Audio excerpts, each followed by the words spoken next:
Vente ou pas vente, les amis. Voilà un sujet qui tient en haleine les supporters depuis 2 ans maintenant. 2 ans qu'on voit passer toutes sortes de rumeurs sur l'Arabie Saoudite, sur les Émiratis.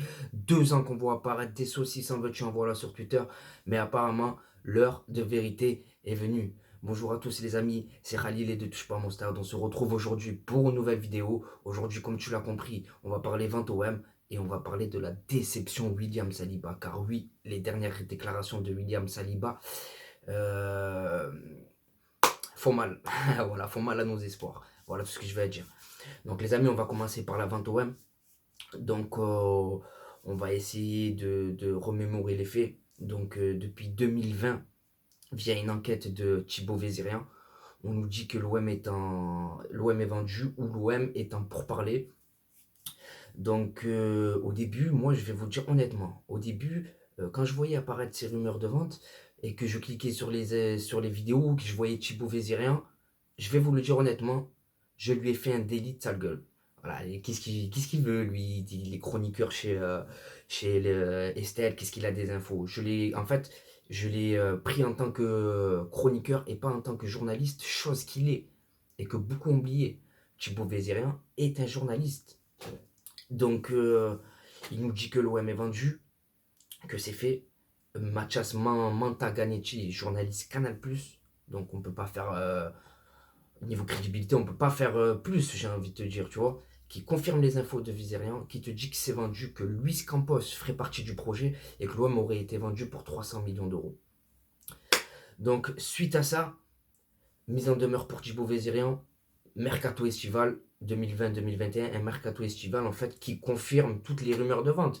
Parce qu'on voit que l'OM version Franck McCourt, c'est héros président, c'est 200 millions flambés sur des joueurs de 34 ans. Et là, tout d'un coup, tout est carré dans le club. Tout est carré dans le club, les amis. On recrute des joueurs un an à l'avance. Je pense à Samuel Gigot.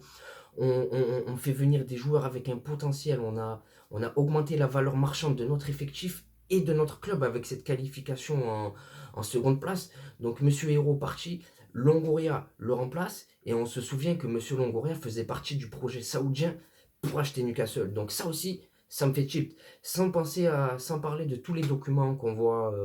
Moi, je suis pas avocat, je suis pas dans tout ça, mais tous les documents qu'on nous explique, Delaware, l'OM, bref.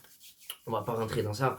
Donc, un mercato estival qui a tenu toutes ses promesses, où on a sorti pas mal d'argent, j'ai envie de te dire, hein. Juste avec l'option d'achat de cette Zunder, l'option pour qu'elle devienne obligatoire, il fallait qu'on ait pris un point en Ligue 1.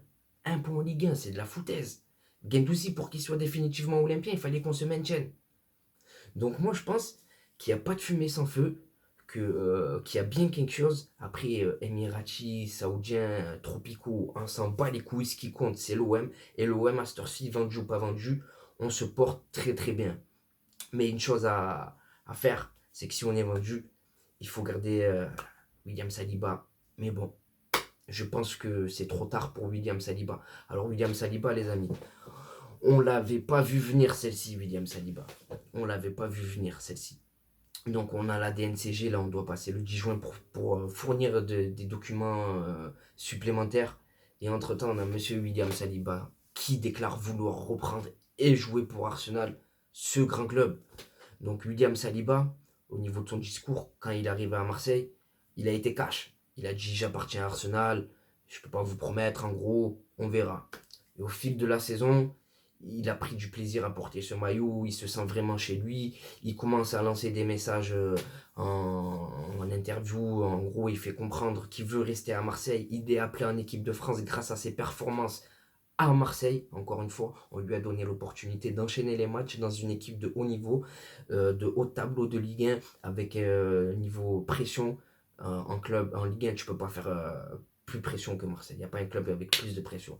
Donc William Saliba, c'est un joueur qu'on a transformé, qu'on lui a permis de grandir. Il est devenu international grâce à nous. Il a découvert aussi un peu la Coupe d'Europe avec nous, parce que voilà, c'est pas une compétition qu'il a jouée, il me semble. Donc à la suite de ça, la fin de saison, il commence à dire oui qu'il veut rester, qu'il se sent très très bien, qu'il veut absolument jouer la Ligue des Champions. Et là, les déclarations dans l'émission Téléfoot, il dit qu'il veut jouer avec Arsenal. Donc après Monsieur Boubacar Kamara, William Saliba. Je veux bien que tu veux jouer pour Arsenal, mais tu dis que tu veux jouer la Ligue des Champions. Elle est où la Ligue des Champions là-bas?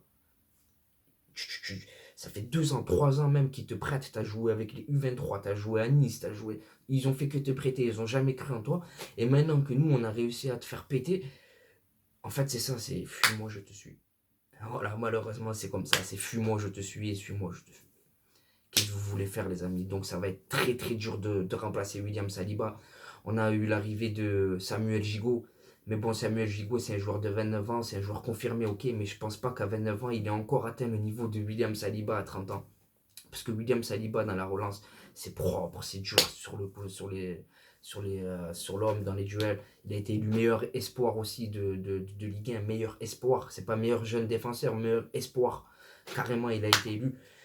Donc voilà, honnêtement, ça va être très très dur de remplacer William Saliba. Mais faisons confiance à Don Pablo.